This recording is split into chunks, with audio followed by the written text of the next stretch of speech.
Last time we were looking at forgiveness, and I guess the moral of the story was we should forgive when people offend us, so on and so forth.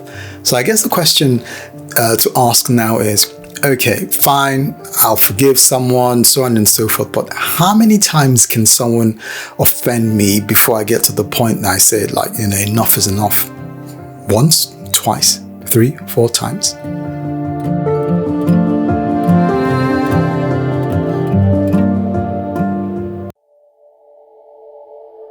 So we're looking at forgiveness. So I said, for the sake of argument, let's assume you agree with me that you should forgive someone that offends you.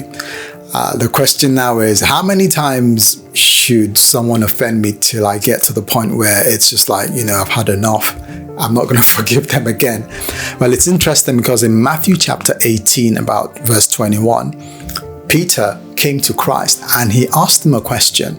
And I'm sure someone must have offended Peter somewhere, and he probably was coming to Christ to, support his point. And the question he asked was, how many times should I forgive my brother who has offended me, or my sister who's offended me?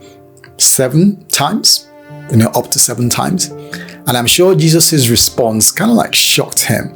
Maybe he was expecting Jesus to say, okay, the 8th time you can just call it a day.